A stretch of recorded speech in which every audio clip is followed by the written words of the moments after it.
What's going on, everybody? Welcome back to another episode of Gaming with the Bros Cast, episode 185. My name is Harrison. I am joined by my brother Nick, as always, the master of lying himself. How you doing, buddy? The lying is good. I'm good, man. I'm good. Sorry we're a little bit late. Had some computer trouble. Time to upgrade. It's all good.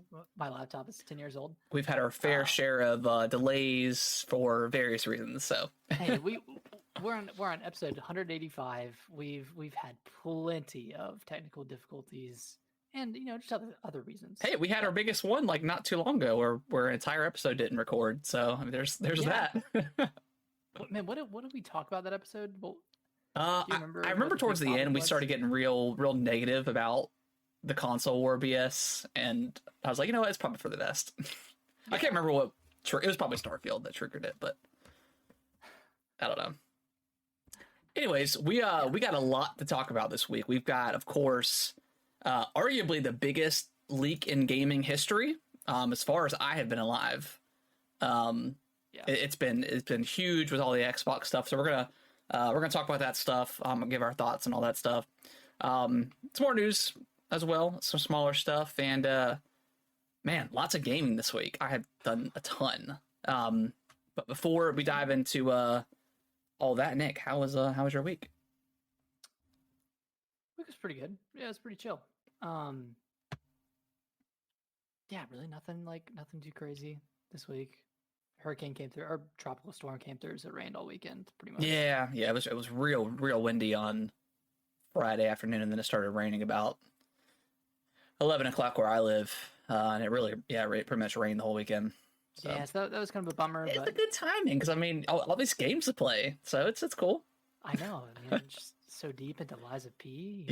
Played some separate ways as well, and man, I want to get back into Armored Core as well. But oh, dude, I've got so much to say about Armored Core. I love it.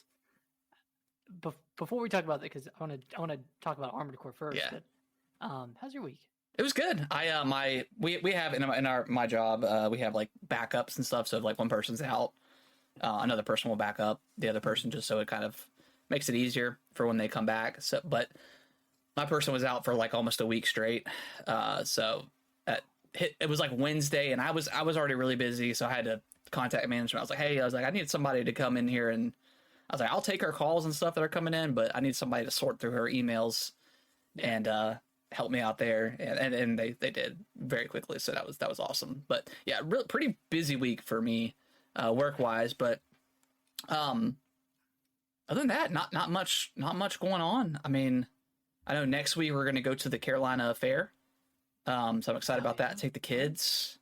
I took Helen to the trampoline park on Saturday. Oh, because Brittany was working. I was sitting there playing. I think I was playing Lies of P. And I was like, you know what, I was like, Helen, you want to go do something, buddy?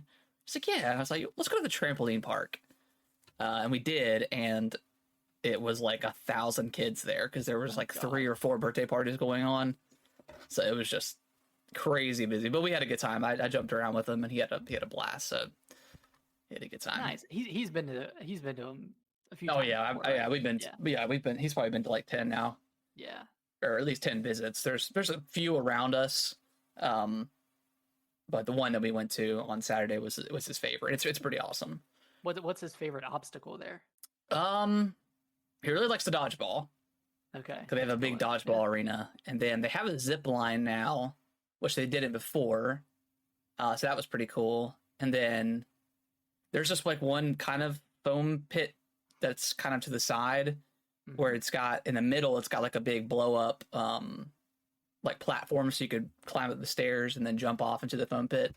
So he likes that one too. So it's pretty cool. It's pretty big. Dude, I love a trampoline park. Yeah, dude, it's exhausting. When I was done, I was like, God. It's like you can't really go as an adult when you don't have a kid. I guess you could. I did see 3 people that came in there, and they definitely didn't have a kid. And I was like, they weren't being like weird or nothing. They looked like they were having just a genuine time. But yeah, I don't think I could just be like, you know what, let's go to the trampoline park today by myself. Or no, you can't go by yourself if you're an adult. Yeah, just be a weirdo. But there is one that I do take him to that it has like a big it's pretty cool. Like it's pretty massive, and it's got like a big like deck area, I guess, and it's raised up so you can watch your kid play, and then they have like beer and stuff you can drink and just chill and you have like a view of the entire place, so you can easily keep an eye on your kid. And they got like some pool tables up there too, so we've been to that one a couple times, but he likes the one that we go to. But yeah, nice. It was a good time. It was fun. Heck yeah. But yeah, I want to talk about Armored Core. So I did start Lies of P, and I'm pretty deep into it now, but because we had both started it last Monday. Yeah, Monday is when we even played it last, because it came out early. Mm-hmm. But I dove right back into Armored Core, and I finished it, and it's incredible. I mean, honestly, there could be, if Zelda didn't come out, because Zelda's probably going to be my game of the year. I mean, it's going to be a tough one, but if, in a world where Zelda didn't come out this year, Armored Core might be my game of the year. What? Yeah, really? I love it so much. It definitely, after Baltius and like the Sea Spider and stuff, the game, as far as boss wise difficulty, kind of flattens out. Like it's all really, really manageable. The biggest issues that I had, and I think I talked about it last week or the week before, is where some missions will have a checkpoint and then some won't. So you get towards the end of the mission and you have to fight two ACs at once, and you just get destroyed because they're fast or whatever, and then you have to start the whole mission over. And they're not long missions, but it's still kind of a pain. Yeah, it's still a little tedious, especially when leading up to that point, you might use 2 or 3 of your health. I can't remember what they're called, but your health potions, whatever, flasks, whatever you want to call it. So that's really the only issue. And I pretty much use the same build. I did change out some weapons here and there just to try them out, because eventually at some point, I mean, I was doing all the arena missions where you go in and fight like the AI mechs, and I did all of them, and I got all the the charges or whatever they are. Yeah, I can't remember what they're called, but they're like the upgrade things. Yeah. So you can upgrade like your actual mech itself. Like you can increase the amount of health you regain from the charges, or you can increase your defense. You could do like a boost kick. There's like a bunch of different stuff that you can get. I did all that, and I unlocked a lot of the stuff. And you have to go, when you go into New Game Plus, they give you more of the arena stuff, so you can unlock more. So it may take you 2 or 3 runs to unlock everything. You might be able to do it in 2. I'm on my second run, but so I focused. I probably did 4 or 5 hours in just that. Because I think I'm like 30 hours in at this point. But a lot of it was doing these arena missions, because there are a couple of ones that I did get caught up on. But yeah, other than that, there's 2 fights towards the very end of the game, the final boss, and then there's one, I think a chapter before that was really hard, and you just have to be. I had to completely change up my build, and I ended up getting like these 2 handgun shotguns. It's like a 6-shooter, and it worked. I mean, it was still difficult. I still died a few times, but that definitely helped out. But there's a mission in the chapter before that. I think it's the end of chapter either 3 or 4. It's a really badass mission that you do. I'm not going to spoil anything, because I know a lot of people probably haven't gotten that far at this point, but it's a really, really cool mission. It's kind of like a gimmick boss almost, but you should still die pretty easily if you're not paying attention. But yeah, it's a really cool gimmick boss. I feel like every Dark Souls-esque game has one of those, and this was definitely one of them. It was awesome. But nice. Yeah, I love this game. I'm on New Game Plus right now. I got all the way up till Baltius, beat him on my first try within 30 seconds, just obliterated him. It's one of those New Game Pluses where you carry everything over, but the enemies don't get stronger, so you really just have a great time going through everything. They do vary up the missions a little bit. So there are some changes in the story that I've seen so far, but yeah, it's incredible, man. I love it. Dang. So how many runs do you think you're gonna do? I'll probably do at least one more. I don't know if I'm gonna do 3 runs after that. But I'll probably do at least one more. Okay. Because it's just that fun. Dang. I'm really excited to play it again. Yeah. Especially after Lies of P, because I don't know. Can we get into Lies of P? Let's do it. Okay, so I'm at the final boss, and I don't know if I would say I'm stuck, because I've only put like 15, 20 tries into it, and I can see how I can beat the boss. You can see the light. I can see the light.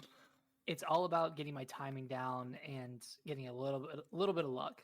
Yeah. So like it's definitely manageable, and I know I can do it, but I just need to learn like the move sets and everything for this boss. That being said, there are a few bosses in this game that are pretty high on the bullshit scale.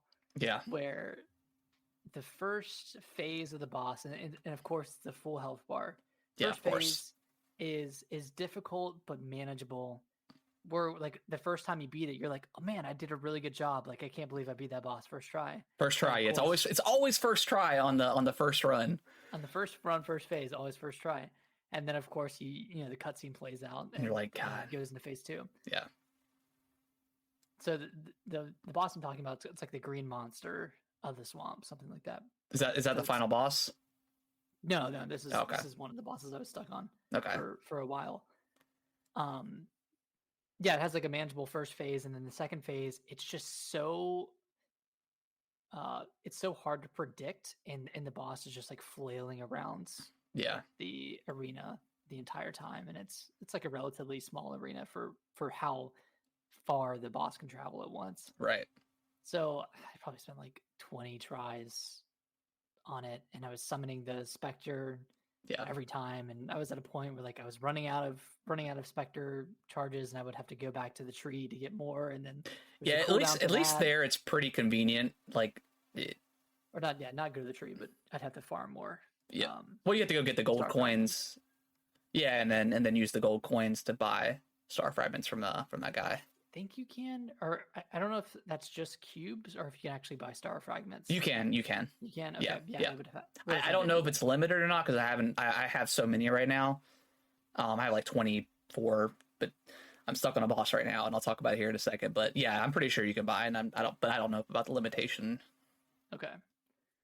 Gotcha. But yeah, I beat that boss just by using like a lot of consumables at the end, which do a lot of damage, like the throwable items. Yeah. Like they actually like they're pretty good. Change the tide of a fight.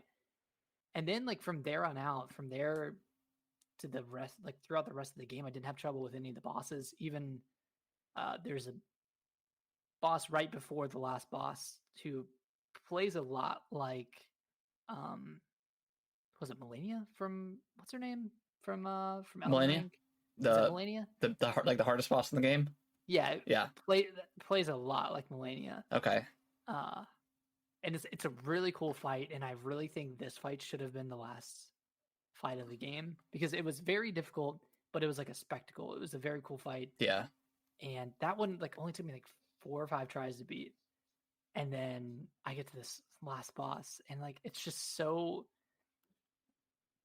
unforgiving. It reminds me a lot of the Elden Beast, which is a lot of RNG. You're not chasing them around. I hate that boss so much. Yeah. And like it summons like these spells that add up your or increase your disruption, and of course if you max out your disruption, you die instantly. Curse, disruption, I hate that shit so much on these games. I can't remember. Elden Ring, I think, has like the manic, something like that. Frenzy. Yeah, frenzy. Yeah. Ugh. Yeah. So I'm stuck on this stupid boss. First phase I have down pretty well, but the second and now like I'm out of is it Spectres? Yeah, it's Spectre. Yeah. I'm out of Spectres, so I'm just trying to solo it. I'm just trying to learn it and do it by myself, because let me solo her. Let me solo her. What's the lore behind the Spectres? Does it ever explain that? No, I don't think so. And it's always the same like Spectre, right? Yeah, I think it's Okay. always the same Spectre. Okay. Looks Okay. he's just like a Sephiroth looking guy. Yeah. The sword it looks super cool. All right. Which boss are you stuck on? Puppet Master. Yes, yeah, that's the one. I got to like the Archbishop, super easy. First tried it, not a problem. And then I don't know, I can't remember what's after that. Oh, and then the White Lady. I got stuck on the White Lady for quite a while. Wait, so you first tried the Archbishop? Yeah, But you got stuck on the White Lady? yeah. I don't know, man. And I don't know. I can't remember if Elden Ring is this, or Souls games are like this. I feel like the human enemies have just unlimited stamina. Because she was sitting there, because she has like the rapier, and she's sitting there just like constantly doing her twirl move and slashing at me, and I have no time to either dodge or anything, and I was getting pissed because I was like, man, like I follow, like I have a stamina bar that I have to follow the laws of this game. Why doesn't the NPC as well? You know, if it's a lore thing, you know, I can understand the puppets because they're robots, so they don't run out of stamina, but like the humans, they should. So I was getting a little bit irritated on that because I just thought it was utter bullshit. And she was super quick and could like easily cross the arena in seconds if you're not paying attention. But that one I just had to end up. I was like, all right, I just got to focus down on just countering, and then you can get her down. But that's funny. So you're running a dex build, right? Yeah. I'm running strength. And I've never really done a strength build, but I just wanted to try something different in this game. So maybe the bigger bosses are easier with a dex build because you're quicker and you can get a bunch of jabs in while they're winding up. Oh yeah, like my main goal, or usually when I start a boss fight, usually the boss always comes after me first, and then after a couple seconds, the Spectre will aggro. But as soon as I get in there, I don't have any. I think I just got the ability to buy more grindstone. I can't remember what they're called, but the ones where you can add on like acidity and stuff like that. Yeah. So right now I just got the fire grindstone, so I immediately activate the fire grindstone, dodge, and then just poke the crap out of these enemies, and I can usually do like at least a quarter health within the first 10 seconds. Dang. But it's then, and after that is, and that's what I usually do with the Puppet Master. I've got him. I can beat his first phase pretty easily. He does have some bullshit attacks where he can just like spin and attack, you know, and hit you and stuff like that. But if the Spectre can aggro pretty good on that fight, so I can kind of just easily circle around and get a lot of damage in. And I've got the cube thing where I can heal the Spectre, because I tried to use it the first time I tried to use the cube. There's the ability where if it dies, it'll come back to life. But I had used it towards like the beginning of the battle, and then he died in the second phase, and it had ran out, which I was like, come on, like it should be per like battle. It shouldn't last because you don't know exactly when the Spectre is going to die. So I'm stuck. I'm stuck on the Puppet Master. I got like about a little over halfway on the second phase. It's definitely doable. It's just, I don't know. I might have to level up a little bit more and mess around with the other grindstones and stuff just to see. But because my Spectre, he would always last until maybe like a quarter or halfway through. Phase 2, and then I just had to take him on solo. And the cube, takes so long to activate the ability too. And you can improve that at the key organ station. So what's the deal? So I've got a bunch. I mean, I've upgraded. I think I can go on the second phase now. I'm kind of confused because there's 4 different ones on the first phase, and they each have 2 slots, but you can kind of put whatever you want in there, right? Yeah, but you're like, you want to go towards, like, you want to funnel 2 in to get that ability. Yeah. But you can put any upgrade you want into that slot. Okay. Yeah, it's just like pick whichever one you want. Yeah. And stick to it. Okay. Yeah. Do you have the one where you can roll when you're on the ground? Uh, yeah, I've got the one where you can dodge like twice. Essentially, he does like Okay. a spin move thing on the ground. Gotcha. I think that's the one that you're talking about. But Well, there's one if you get knocked down, you can roll to get back up. oh, I don't You have should that. get that one. Yeah, I definitely need that because yeah, especially against you made a TikTok about it, but those stupid fire what's Snacks doing? She's having some zoomies right now. Sorry. Oh, she's good. She's Zoomed fine. out. But those stupid fire robots, the puppets that you come across Yeah, like towards screw the those guys. beginning, like they'll attack you and then they'll just like continuously beat you. And I'm like, dude, this is such bullshit, man. It's kind of funny though. how But they I just- mean, you can like, luckily those enemies you can really just run away from. So it's not a huge deal, and they don't come back after you beat them. So, Mhm. but yeah, I mean, I'm loving it, dude. I did not expect this game to be as good as it is. Yeah, it's like it's probably the best Souls-like game that's not a Yeah. FromSoft game. Yeah, I mean, if you were to tell me From made this, I would believe you because I mean it's Yeah. pretty much a From game to the T. Trying to think of. I haven't really messed around with many more of like the handle stuff, like altering the handles. I've started to play around with a couple more weapons that I've got. I do have like this curved sword that kind of reminds me of like the Bloodhound from Elden Ring. It's pretty good, but Nice. it's more of it's a little bit heavy for me, but it does some pretty good damage. So I can, I'll switch to it mid battle, which I like too. Did Elden Ring do that where you could switch weapons mid battle or like on the fly? I I think it did. think it did. Yeah, I'm pretty sure it did. Yeah. So I do like that. I don't like the fact you can't just level up at any Stargazer. You have to go back to the hub, back to the hotel, and then use what's her face. Eventually you can. Oh, okay. Yeah, but Okay. it's. I mean, it's not a it's huge too deal 'cause late the in game loading for is- it to really matter. The loading is pretty quick, so it's not a big deal. But it would be nice if I could. Yeah, but it's I'll like- get that. That's like classic Bloodborne. Like you got to go back to the Yeah. main hub to level up. And I think Dark Souls 3 did. I That think one it did was the the same same. thing? Yeah, it was the same. It was the lady. Yeah, that you had to go back to. I guess Yeah, I that's- guess Elden Ring is like the first one where you could actually just upgrade at the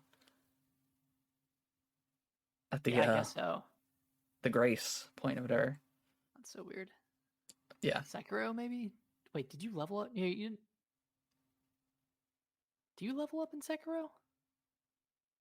I think you level up like your Your arm, okay. your But not your shinobi actual, like- arm or whatever. Yeah. That's a good question. I can't remember if you do level up or not. I think I remember like You can level when up your I health, first right? heard about the game, Yeah. hearing that you couldn't level up and being slightly disappointed that you can't over level, you can't power level enemies and Yeah. to beat them that way. We need a yeah, we need a 4K 60 FPS version of that game. Yeah, because that game had some frame rate issues. Yeah. And some. and Surprised some they heavy haven't. Like inputs. I'm surprised they haven't repackaged it and be like, oh, from the creators of Elden Ring, here's Sekiro. But I guess I think it just sold like 10 million copies. So It's pretty damn good. yeah, it's pretty good. Yeah. So I mean. yeah. I'm 20 hours in. Okay. A lot of the reviews that I read were stating like 30 to 40 hours to beat the game. Okay. I don't think that's totally accurate. I mean, I guess mileage may vary depending on how long you spend on each boss, but the Yeah. areas the actual areas in between bosses, like they're not that Pretty difficult. quick. And if you like, I don't know about you, but like if I die once, I'm or running through. twice, yeah, I'm gonna run through it. Yeah. There Yeah, was one part that I was starting to get mad at. It's the part where you have to go underground and then you have to climb up, and there's like it's right after you meet the enemies that like the infected enemies, and you have to climb up the like this wooden platform or whatever. It's got like the the wheels. What is it called? The like the windmill wheels things, like the water wheels. Water wheel. Yeah. And it's got the enemies that like she like goes into her stomach and then throws stuff at you. Yeah. I made it all the way up on my first try. Did hit the lever, so like the elevator thing reversed, and then I went and fought that like mini boss that's in there. I died I died on my first time, and then I tried. I was like, all right, well then I was like, man, I really have to like do this whole thing again. Like this is kind of BS. And then I realized that there's an elevator right there, and you can just go all the way to the top. I tried to go through it like 3 or 4 times, and I was just like, man, I don't know about this. And then I was like, well, it's like what did that elevator do? And then I was like, oh, Of course. genius.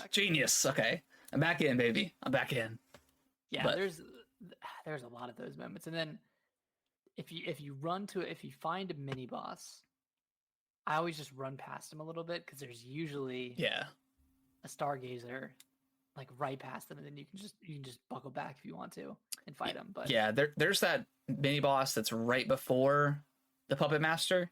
yeah. I haven't even fought him yet. I tried to fight him a couple times. Like I ran past him and found the stargazer. He's hard. He's kind of BS. I was like, nah, I'm good. I'll come back later It took and me like 10 tries, but he gives you a quartz. Though. okay, yeah, I'll come back later and demolish him. But yeah, he was kind of he felt a little unfair. Yeah. But Did you fight the giant robot guy with the swinging arms? oh, the puppet of the future or whatever. Puppet of the future. Yeah, I came back and after the water had been drained, so you don't get poisoned. I came back and easily killed him. Yeah, he's pretty easy. It's so funny, like the big bosses in most of these games are super. They're always very intimidating, but they're always super easy. Slow. Yeah. But yeah, I mean, I'm really liking it. I mean, it's yeah. If I could get one of these types of games once a year, I'm good. I'd be pretty good. Yeah. Just not so many bosses with the double phase health bar. Yeah, I don't love that. And I didn't mind it in Elden Ring too much.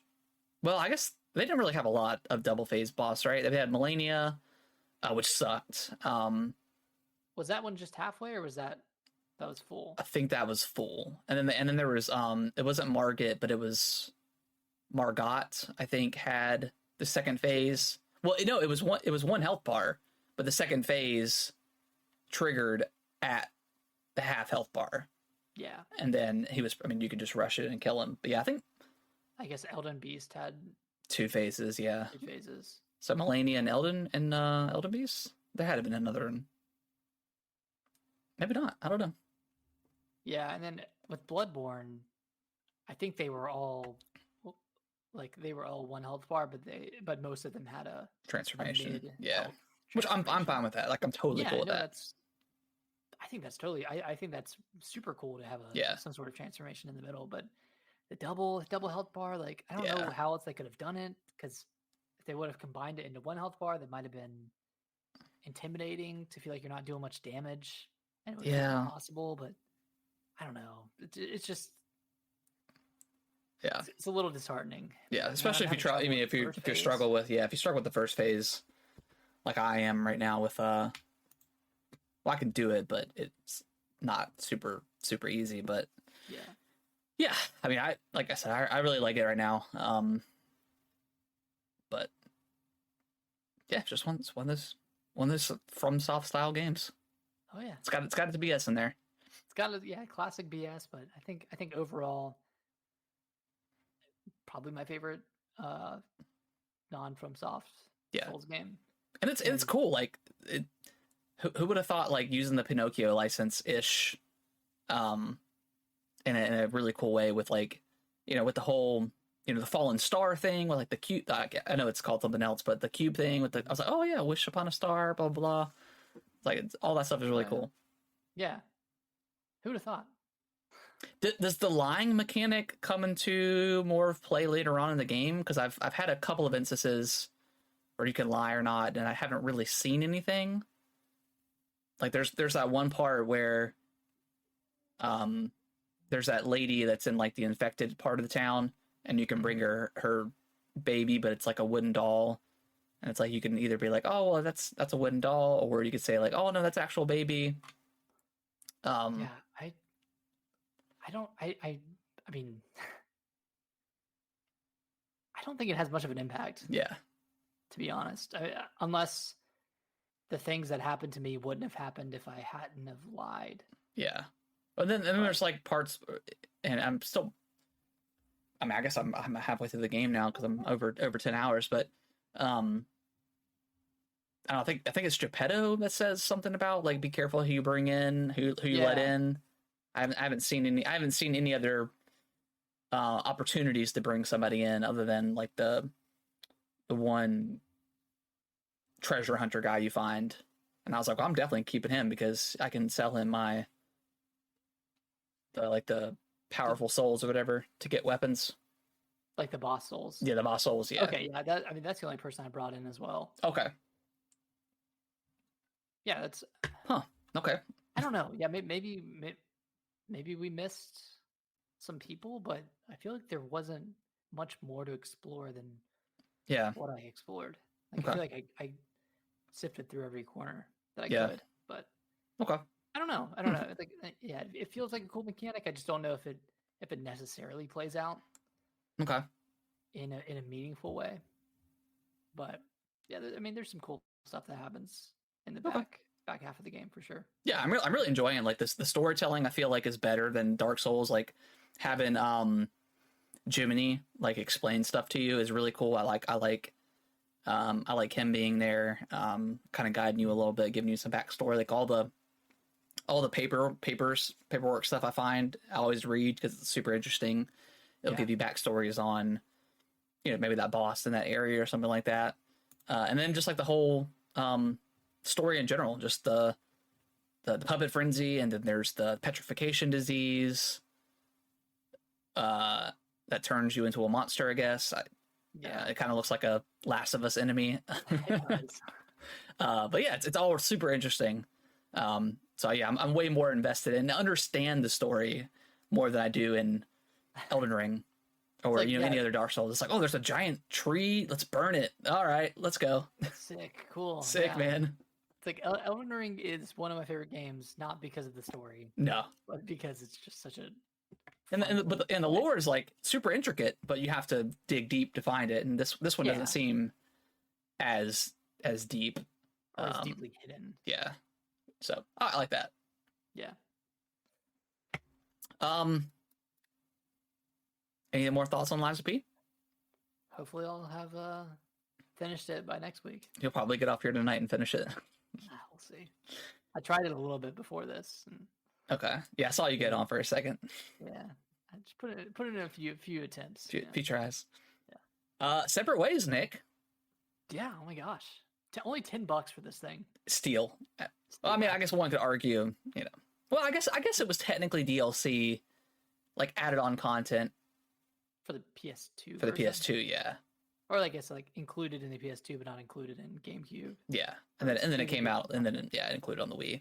I finished it. It was about 4 hours, maybe 4 or 5 hours. I finished. Was the time? Okay, I'm like an Pretty hour quick. and a half in, and I'm on chapter 4. Okay. Yeah, I think I can't remember how many chapters there are. I think there's 7, right? Yeah, I think there's 7. I mean, that first one's over in like literally 8 minutes. But yeah, I mean, I don't remember a ton of the separate ways from the Wii version, because I think I only ever played it through once. So I don't know what's new or not. Obviously the black coat stuff is super cool. Yeah. Like that I know that's new and altered, but everything else I'm not quite sure what's new or different, but super fun. It's been a blast so far.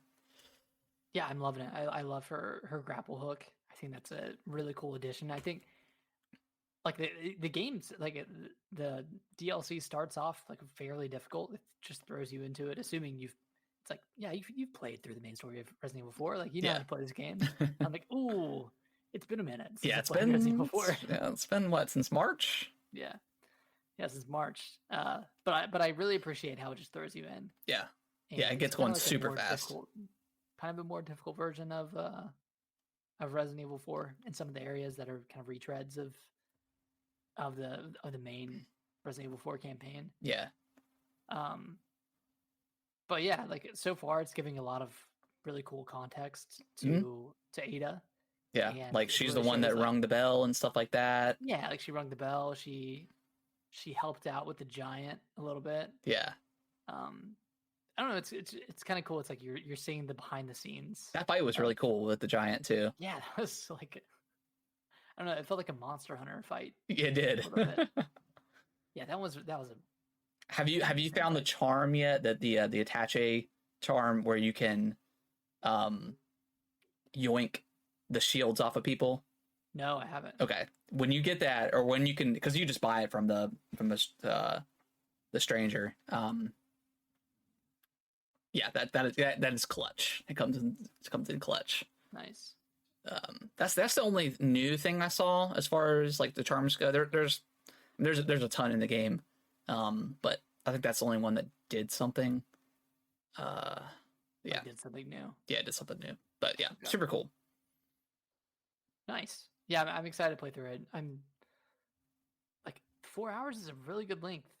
It's for pretty meaty for what it is.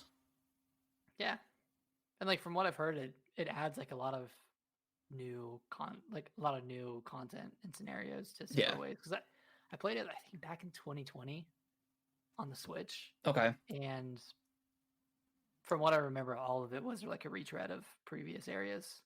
It is, yeah. I mean, yeah. You pretty much go the game backwards, Yeah, and then you eventually catch up to where Leon's at in the story on the island. But you end up on the island. So. yeah,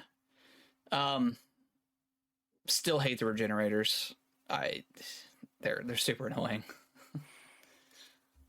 You don't fight a ton, but Okay, there's one instance where you're back in the lab or whatever, and there's like one that's got like 8 of the stupid, I don't know, heart things, and you have to use the rifle to shoot them. But yeah, super annoying. But I mean, I don't know what it is, man, but even with Resident Evil 4, that part's always scary. it's really scary. But something about labs and Resident Evil games, I don't love them. Yeah, Labs and sewers, not a huge fan of, and that was like 60% of Resident Evil 3 was all sewers and labs. I don't know, like it's always fun to play through them the first time, but then you just speed run through it again. Like, yeah, man, I don't remember loving this area so much. Yeah, it kind of bogs you down the second time through. Yeah. I mean, how many times have we same with like the castle? Like I didn't love the castle portion on the second go around with Resident Evil 4. It's pretty long. Yeah, it's long, and then there's like the whole part with Ashley, and you have to play her, and like that's, even though it's like a super short section, it's still kind of scary with just being chased constantly. Yeah. Yeah, it kind of breaks up, like, and again, this is your second playthrough. It really breaks up the game and makes it feel a lot longer of a run than it should be. Mm-hmm. But in reality, like it's probably 5 minutes. 10 minutes. Yeah, 10 minutes maybe. But yeah, when you're going through it, it just kind of feels like a slog. Yeah. I don't know. Still amazing game. Like I think yeah. Oh yeah. This only adds on to how great I think this remake is, and you know how well I think it did. You know, contextualizing some characters and adding some flavor to Louise and it changed the story a little bit. Like I really like. So I think Resident Evil 5 is going to be next for sure. Okay. I think that's a strong contender of the next remake they're going to do, and I'm excited for it. I think they can make it. I mean, I love Resident Evil 5. I know a lot of people.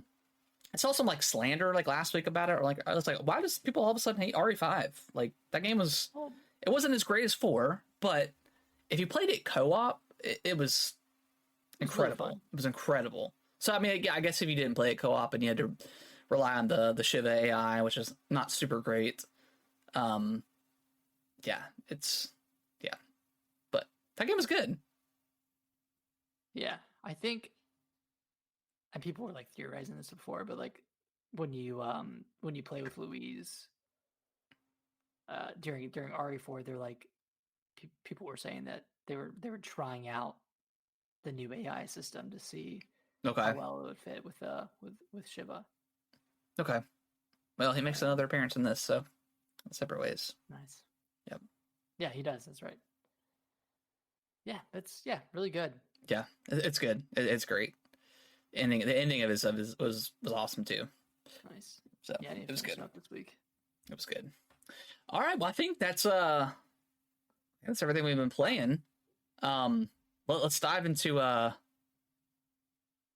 the news, Nick. Yes, sir. You want to start with the Xbox leaks? Yeah, let's start with that. Okay.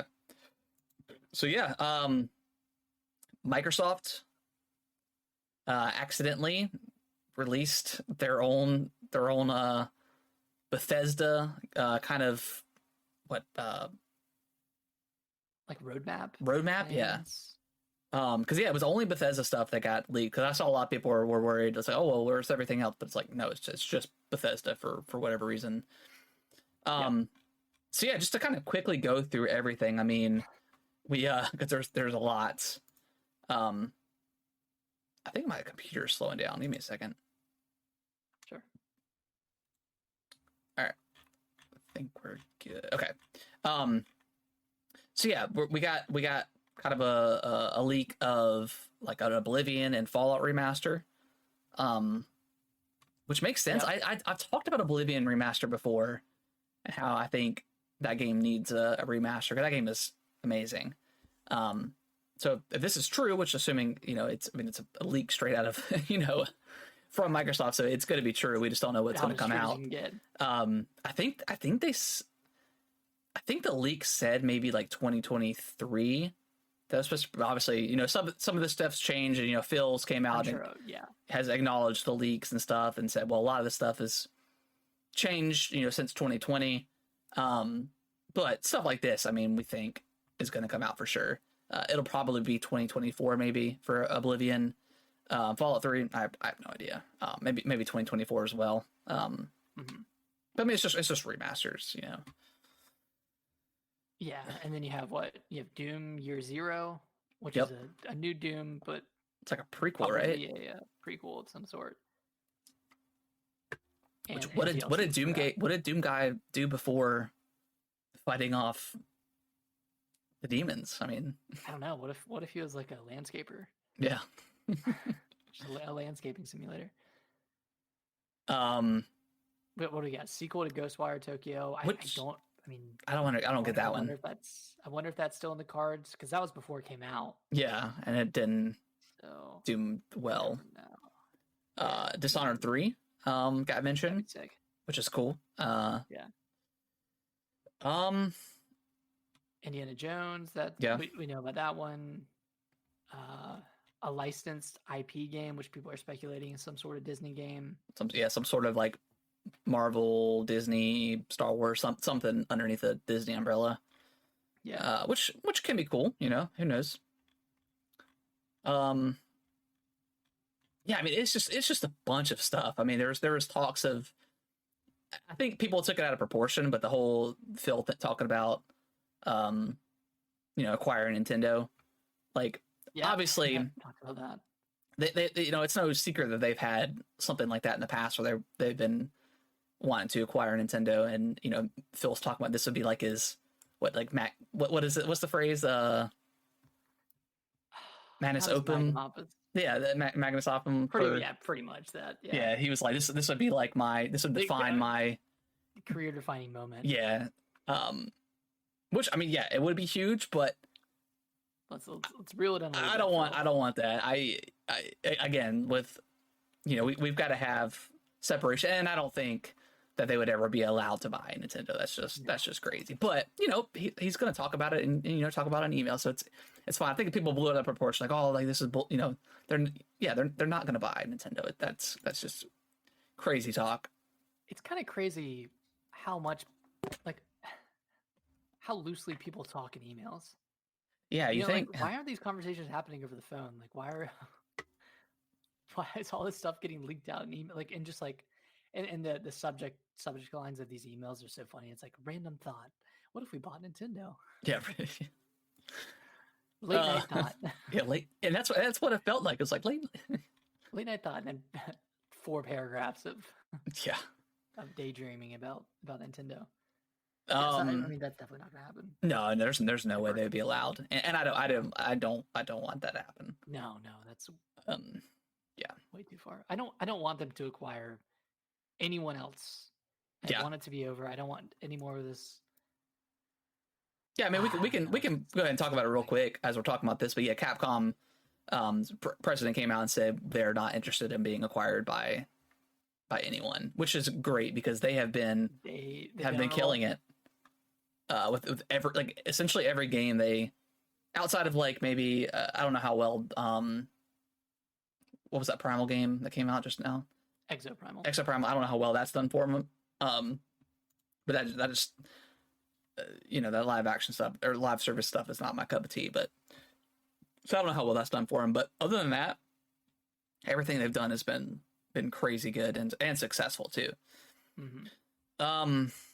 Microsoft in 2022 expected a Red Dead Redemption 2 next gen refresh. Obviously, that didn't happen, but I could definitely see that happening at some point next year or beyond. Yeah, it got rated for Switch in Brazil, I think. I saw the meme for that. It was like almost N64 level graphics for it. Yeah.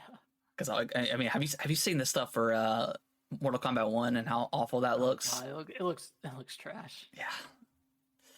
That's like $100 edition on the Switch too, which is just crazy. Let's look. Their new discless Xbox Series X design was leaked.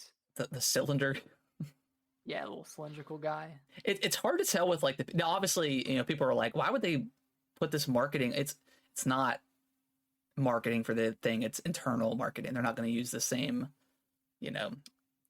verbiage when they actually put it out in the market. But it's hard to tell if it's a straight up cylinder or if it's almost like a breadbasket thing where it's flat on the back and then that way you can turn it sideways too. That'd be kind of cool. Yeah. But yeah, I mean, it's all digital. Same price, $499. That's which is weird, which is interesting because what do they do? Are they just going to have 2 Series X? It would feel weird if they had, unless they plan on phasing out the now Series X with this. It's going to be weird having 2 $500 machines with, one's got a disc and one doesn't, when PlayStation has, the $100 difference for theirs. I don't know. That's a little weird to me. Yeah, and they wouldn't phase out the disc version. Yeah, because that would be anarchy. But I mean, I don't know why this is the same price. I mean, $400. Xbox, with their when they started the Xbox One, when they tried to launch it as always online and all this stuff, is the market ready for something like that? Like, I don't think I've ever used my disc on my series. I think I've used it one time, and I think I have The Witcher because I played The Witcher again. I think that's the only time I've ever used it, but I've not put anything new in my Series X. It's been all digital. So I wonder if they have those numbers, because I mean, obviously the Series S, there's a report on that too, that 3/4 of Xbox gamers that have a Series console, it's the S. So evidently people on the Xbox side don't necessarily care about discs anymore. Yeah, I mean, maybe they have those numbers. To your point, like I haven't, like the disc that's currently in my Xbox is Guardians of the Galaxy. Okay. That was a 2021 game. I don't think I've put anything in there since. Okay. Yeah. Yeah, I mean, it makes sense that we're all digital because we share the games digitally, so we share the price, or we split the price. Yeah. So it's more economical for us, and we're not big on collecting Xbox games, so it doesn't really matter. I mean, yeah, if 75% of your user base is discless, all digital. I mean, we're eventually going to get to the point where discs are probably going to be phased out, and maybe just Xbox is just going to jump on it earlier than everyone else. So right, which personally, I don't care. It doesn't bother me. I know that some people, you know, prefer like physical media, but again, like Xbox, PlayStation stuff, I don't really care. Like Switch, I like the physical stuff. Yeah, Oddly enough, we like the collector's editions and all that stuff for the Switch. But and that's kind of crazy because I mean it's so portable. Like you think that would be like the digital machine, but I really like the cases and I like like you said all the special editions and stuff. So yeah, maybe that's a possibility in the future. Maybe that's something that we're looking at. yeah. Thoughts on the new controller? It looks pretty cool.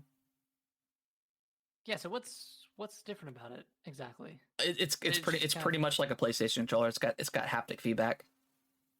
Oh, okay. Yeah. Okay, I didn't know that. That's pretty cool. Nice. Yeah. New hybrid. Oh, okay. Yeah, haptic feedback, precision haptic feedback, accelerometer, quieter buttons and thumbsticks, which it can be pretty loud. The ones that we have now. I would think about picking that up just to have quieter buttons. Yeah, I love a quiet button. Yeah. I would definitely consider picking that up. It's the RB, the LB and RB. They're so loud. It's so They quick. are, yeah, especially in like Liza P, you're just smashing that button. Rechargeable and swappable battery, which is good. Yeah, it looks cool. I kind of like the two design. I mean, again, it looks like a PlayStation controller. But yeah, it looks cool. Interesting enough that they're going the haptic feedback route because other than first party PlayStation games, nobody uses the haptic feedback. I mean, there's some that do, like Call of Duty does. I just feel like the controller stuff, like people, I don't want to say they make it a bigger deal than it is. But I just don't ever see companies outside of like PlayStation Studios using it in really cool ways. Yeah, I mean, controller features are normally overhyped. Yeah, and pretty gimmicky. Like PS4 had the DualSense touchscreen thing or touchpad. The Switch has like the IR sensor. I mean, it was cool playing like The Last of Us, like playing the guitar, strumming the little thing. Right. I mean, it's like that kind of stuff. It's like, yeah, it's cool, but it's like it's super gimmicky. Yeah, and that's never the driver of your enjoyment of a game. It's always playing the game itself. Yeah, and I feel like that kind of gets lost with the features of these controllers. It's like, yeah, it's cool, but is it improving? Is it increasing my enjoyment? Yeah. Microsoft is also its next machine, which they're aiming at 2028, but who knows if that got delayed with COVID and stuff like that. It's like, bro, you gotta get some games out on this one. Yeah, exactly. The next one. But yeah, it's looking to be a cloud hybrid machine, so it's going to use the power of the cloud to play games. So who knows? I mean, if that's the direction we're going, and it sounds like they are, this refresh, the slim model of the Series X makes sense that they do digital only. Yeah. Make that transition early. Yeah. Yeah, I mean, just again, a bunch of different stuff. Like Phil said, he wasn't impressed with the PS5 reveal. He said in an email to Microsoft. CEO Satya Nadella, Phil Spencer, described the Xbox Series X and S line as a better product than what Sony has, not just on hardware, but equally important on software, platform, and services, which I agree with. I'm not a big fan of Sony's PS Plus stuff. He continued, we have the ingredients of a winning plan. Today was a good day for us talking about the reveal of the PS5. I mean, sure. I mean, what's his face? Jim Ryan, I think it was either today or over the weekend, but he said they were going to continue focusing on the third person narratively driven games as their cornerstone going forward. And that it's kind of disappointing because that's kind of every game that they put out at the moment, aside from like Gran Turismo and they're buckling in. I mean, and like we talked about before, Uncharted like costing, or not Uncharted, Last of Us 2 costing like $200 million to make. Is that stuff's like super sustainable, like long term, who knows, right? Where you have stuff like Nintendo, where some of their smaller stuff like Luigi's Mansion probably didn't cost that much to make and sold just as well, if not more, than Last of Us 2. So yeah, those models. I mean, all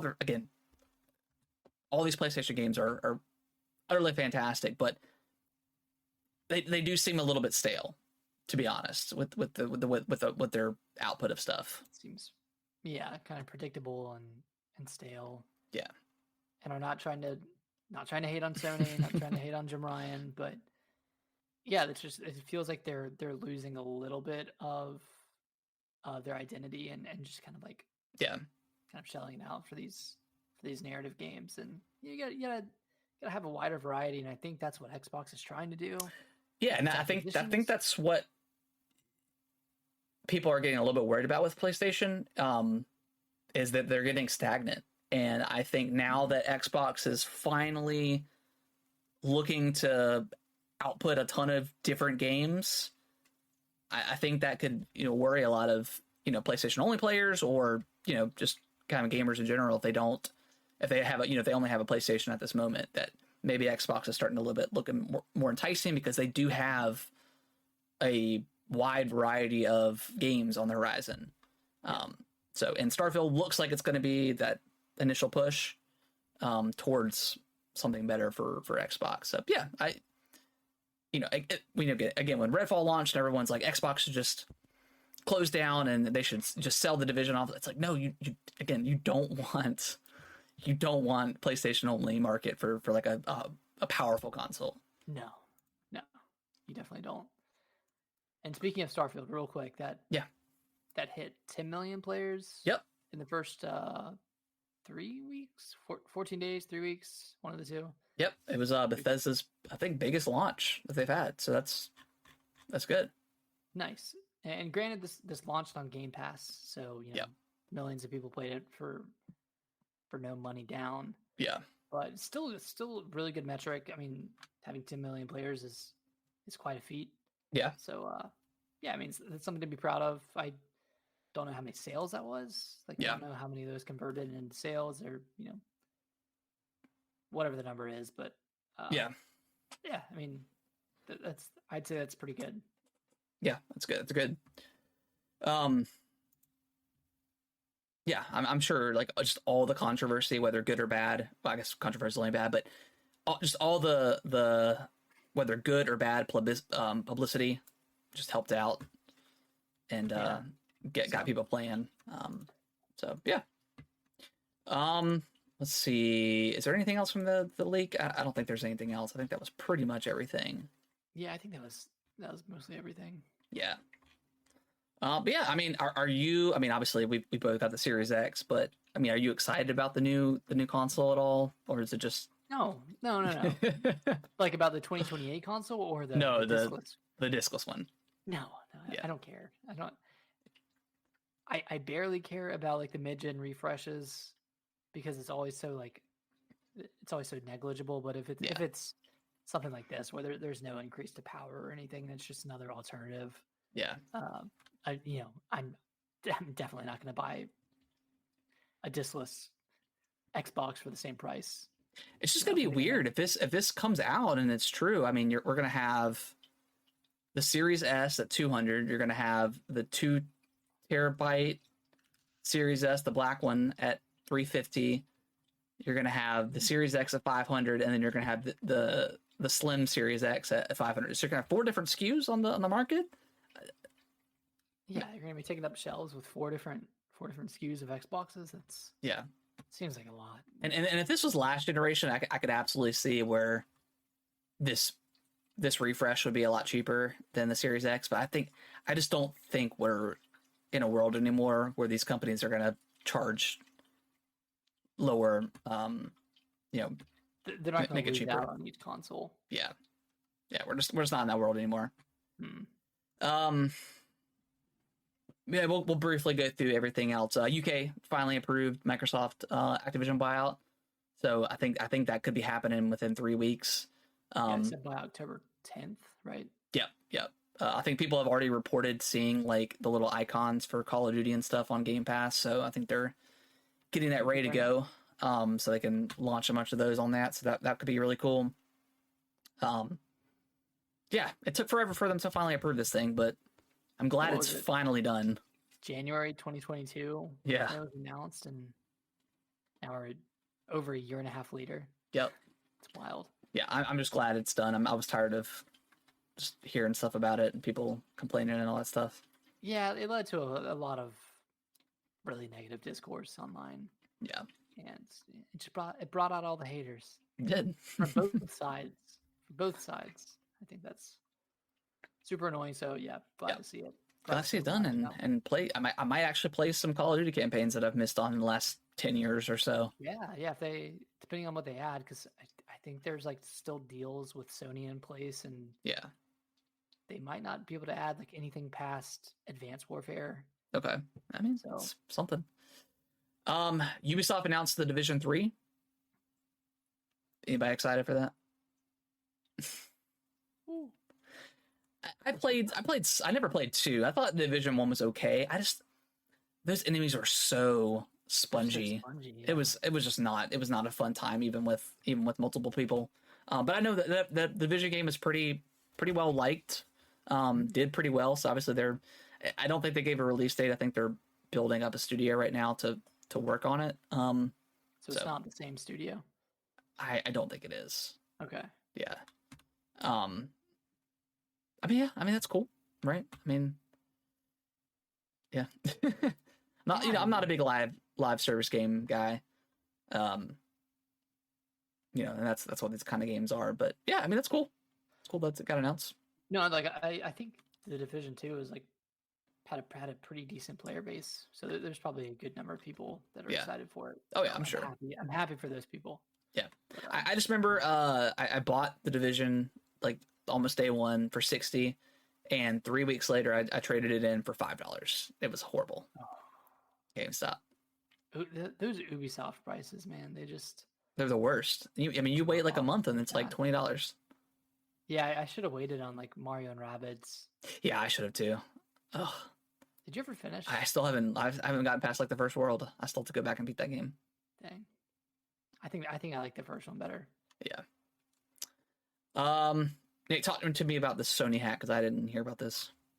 So they were hacked by like a ransomware group, and I don't think Sony is negotiating with them. Okay. Like paying the price essentially to free up their data, free up the hack. So I think at this point the group is selling off data on the black market. So if anyone has like a PSN account or has your credit card or debit card linked to your Sony account, I would just go in and change your password. Yeah. Set up 2-factor authentication, all that stuff. Sounds like a very Sony thing to do. To explain, yeah, we're not paying you. We're not doing that. We're funding a $300 million game. We can't do that. Yeah, we can't do that. And then it's a pretty huge hack, but yeah, I mean, yeah, who knows what? Yeah. And then last news story, real quickly. The Immortals of Avium game that just came out like not too long ago. That studio is shutting down. Yeah, that sucks. Yeah, that's crazy. Yeah, I don't know, because I mean it was published by EA, so you think, but I guess they're not owned by EA, so they don't have like that kind of corporation backing. Yeah, it's a tough market to build to make a AAA game these days. I know, and to make one that kind of gets middling reviews. Yeah, like that can really break a game. Yeah, and it just, I mean, it didn't really look appealing to me at all. And I think another part of the problem is they got this, I mean, I wouldn't say a big name actor, but like they got an actor to play the main character. Yeah. And like you don't need to do all that. Like Callisto Protocol, it's kind of same story. Same exact thing. Yep. We didn't need to do that. I think they could have made a better game if they weren't relying on the star power they had. Yeah, and who knows like how much these people actually got paid? I mean, is it millions of dollars? These, that I don't know. Yeah. But Oh, yeah, and, which I bought the DLC for Callisto Protocol, so I need to go back and play that. Apparently like the ending is actually good with that DLC. nice. It actually like wraps up the story, so I need to go back and finish that up. But Okay. um Yeah, Glenn Schofield left yeah, that studio as well. yeah. Did that studio, is it shut down? No, they did do layoffs though. Okay. They did a pretty big round of layoffs, and then Yeah. will it shut down the So- Saints Row studio? Oh yeah, they just got closed by the Embracer Group. I don't. Yeah, I don't know, man. Embracer kind of sketchy. Yeah, kind of. I mean, I think they were banking on like that Saudi Arabia money coming in. It was like supposed to be like a $2 billion deal, and it fell through. And that just sucks because I mean, like Volition, they're like a 30-year-old studio. I mean, they've made so many great games, and granted, this Saints Row reboot was not very good. What was the game before? Before that, like the Saints Row, it was like based in the Saints Row universe, but it was something different. Something Mayhem. Oh, Agents of Mayhem. Agents of Mayhem. Like that game wasn't very good. Even Saints Row 4 like wasn't nearly as good as Saints Row 3. So they started to decline, but still, I mean, it's a 30-year-old studio. You hate to see it when these giant corporations are just buying everything up and don't have the funds to back up everything. So yeah, and I think Crystal Dynamics, like they had layoffs as well. Yeah. I think they're under the Embracer Group. yeah, that was a big one. Well, I think did they not get sold? Didn't Embracer sell them? I think they were looking to sell them. Okay. But no, they still have them because Maybe Microsoft should pick them up and give us another Lara Croft game. Be cool. Tomb Raider game. Yeah. The last one wasn't amazing. The first two were fantastic. Last one was good, but it wasn't nearly as good, and it wasn't the same developer either. So it wasn't Crystal Dynamics. No. Yeah, you hate to see it, but yeah, I mean, making a AAA game when you're not backed up by a huge corporation like Microsoft or Sony, it's hard, or Nintendo, it's hard to do. It's like if you're not a huge studio or an indie, especially like a single player game too. Like those are so hard to sell. It's easy to make not easy, but it's if you make a free to play game, and you can make that money back pretty easily if you have a good product. Yeah. But if you're making a $60 10-hour single player game, yeah, it's tough.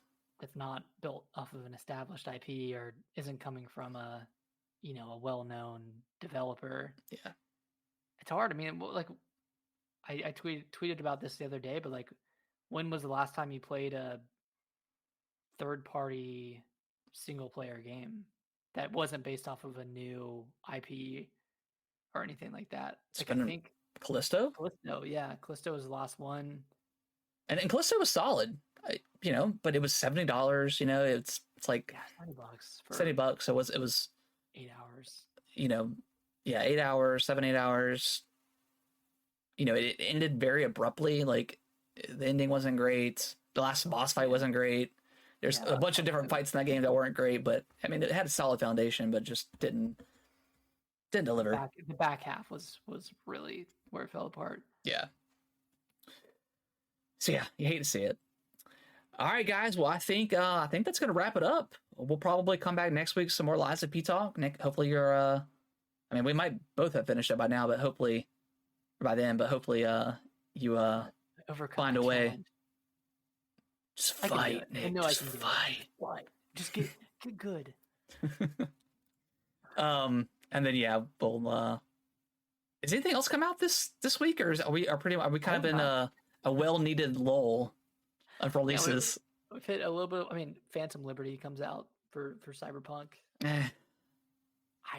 I can't get into it. I might pop back into Starfield after that. After I finish Lies of P and finish up Armored Core. I've got Pikmin 1 and 2 sitting over here sealed up. I got it, came in Amazon last week. Yeah.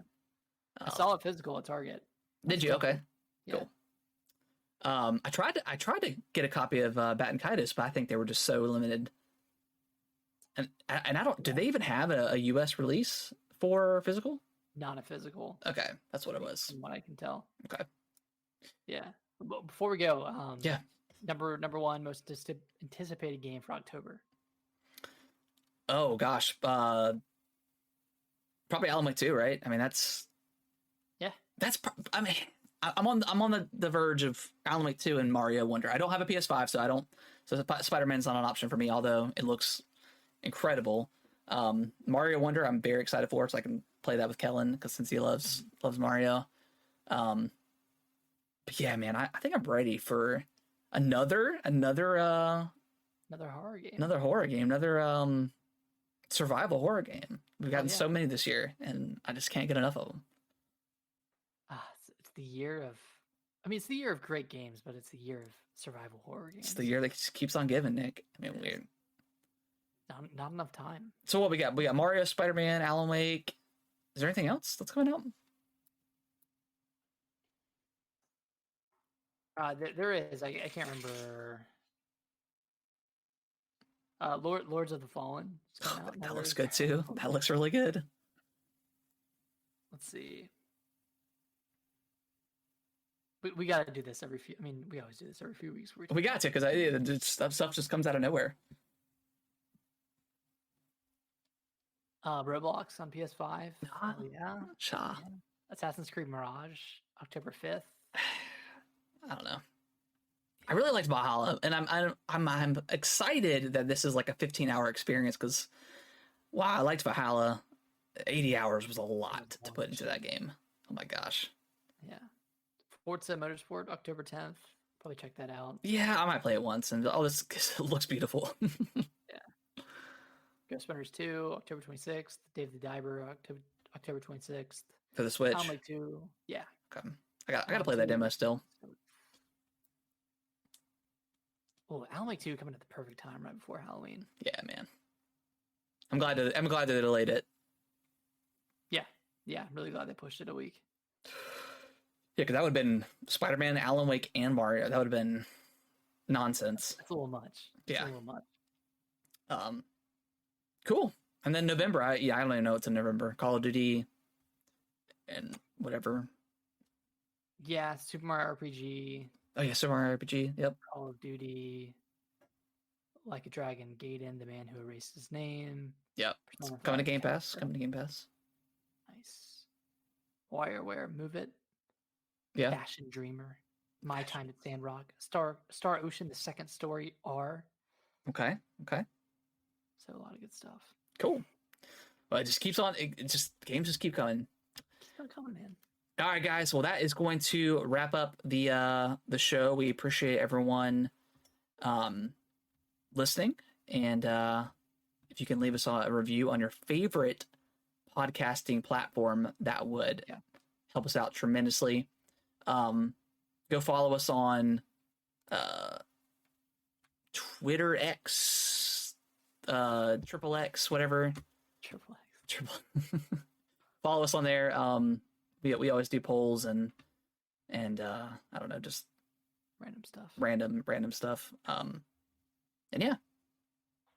And our TikTok too. All in the description of the podcast. Yeah, it's all. Yeah. Just scroll down a little bit from where you are right now. Yeah, just take that thumb and just do a little swiperoni and swiperoni. Yeah. And follow us on TikTok, because we do a lot of, I don't know, funny videos or just gameplay clips or clips of the podcast and stuff like that. So yeah. It's all good stuff. All right, guys. Well, we'll see y'all next week.